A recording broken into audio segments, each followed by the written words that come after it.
The Dom diving watch is an interesting piece. This is definitely a diving inspired watch. It's circular in design, it's got a push-pull crown which is unsigned at the 4 o'clock position. There's a date complication. It's a flat mineral crystal glass. The dial is quite complex and interesting. There's a burgundy deep rehaut with the minute chaptering on it. The 60-click unidirectional bezel actually gets a gold edge to it. So I got this watch in because it did look quite peculiar and in a way spectacular, because that textured dial that actually gets the ripple effect plus engraved rays going out from the pinions all the way to the rehaut does look interesting, well, on the pictures. So for 18 bucks, I thought I'm gonna bring this watch in. And I was slightly surprised because, again, on the pictures it looked, well, pretty cool. In life, it looks more strange than cool, but the strange in a good way, because this is a wearable watch. It has a usable bezel, maybe not the best bezel action, but we'll talk about it when we actually get to that part. The bracelet gets solid links. It gets solid end links as well, held together by push pins, a solid milled stainless steel butterfly clasp on here. This is actually quite a decent watch. I like the fact the polishing and the brushing of the bracelet is quite consistent, clear. There's no blotching, no evident blotching that I can see. So not bad. Anyways, let's start off this review. Once again, I've paid $18 for this watch, and I've left the links to the listing I got this watch from in the description below the video, so make sure to check those affiliate links out if you're after a sharp price. And now without further ado, let's get into the comprehensive review of the Dom diving watch.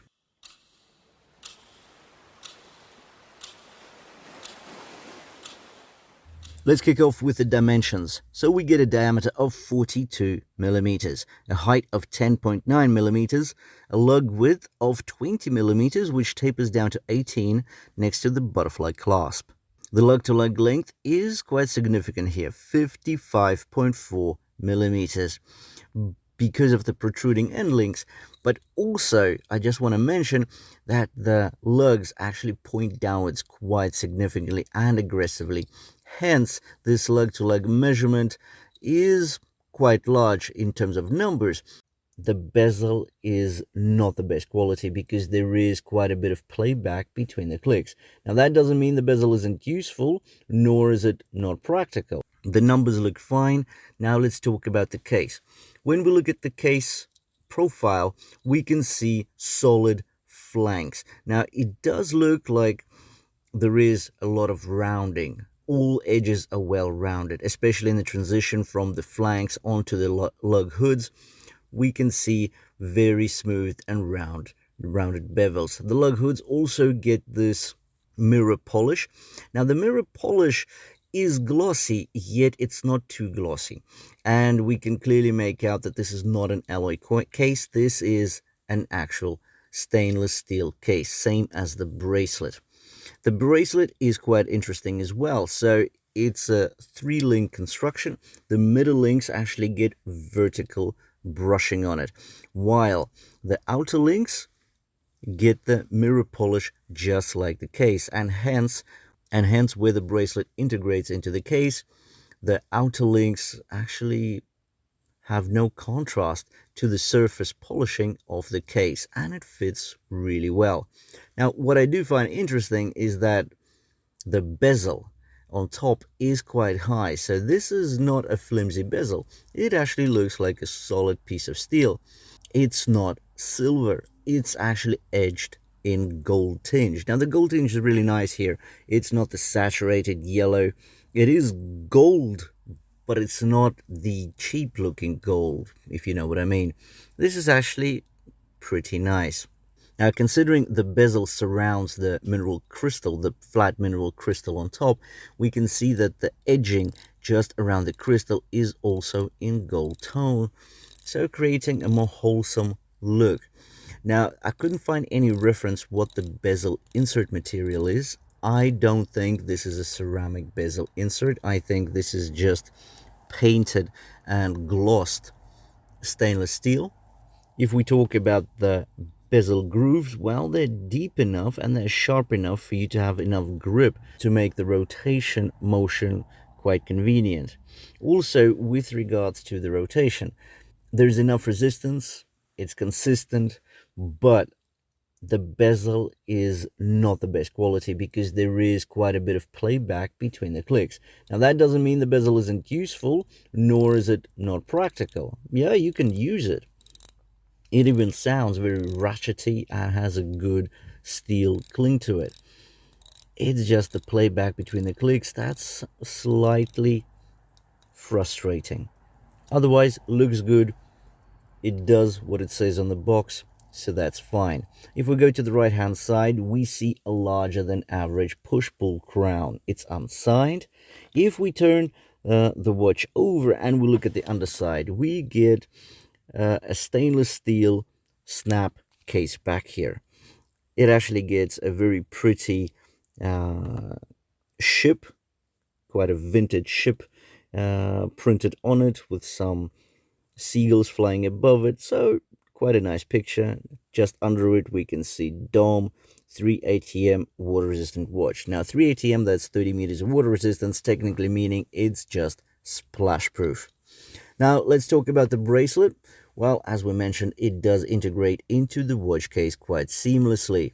These are solid links on the bracelet held together by push pins. Now the links, I think they could be a bit more thick and a bit more meaty, but still, for $18, I'm not complaining. I think for $18, it's definitely worth it for what we see right now. Now, the bracelet is actually very well refined. Everything is smooth, so the rounded outer face gets good refinement, and once you roll your fingers on top of it, it does feel, well, almost plush or very supple to the touch. So really good. The outer edges of the bracelet get the mirror polish in line with the outer links as well as the case polishing. The butterfly clasp is milled, the wings are very solid, aligning the strap securely. Now let's talk about the crystal and the dial. Well, we get a flat slab of mineral crystal on top here. There's no anti-reflective coating, and it's really not needed, I think, considering that the dial is matte. As we go down from the mineral crystal, we follow the double rehaut. Well, there's two distinct layers of the rehaut. First, it's a straight pipe down with a white color, and it leads you to this slanting inwards rehaut, which gets the minute chaptering printed on it. It's actually burgundy in color, and again just creates all these colors, and they sort of all go together.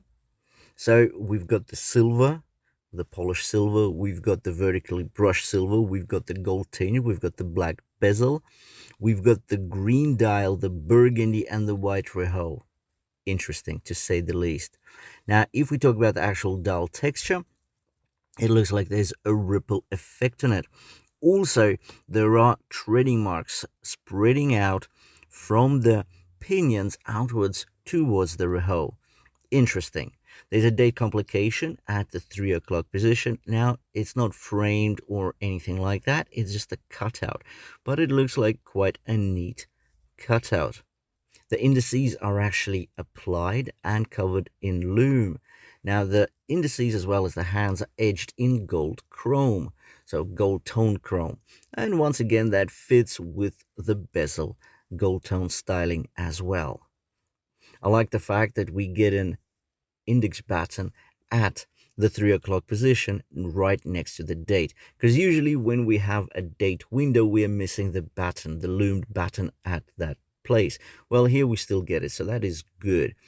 We get the DOM brand name right under the double batten at 12 o'clock, and then the Quartz professional 30 meters writing text just above the 6 o'clock position. Now, Quartz, yep, okay, so this does get a Miyota quartz, that's nice, but the words professional and 30 meters, that just doesn't stick up, considering 30 meters water resistance means that it's just a splash proof watch.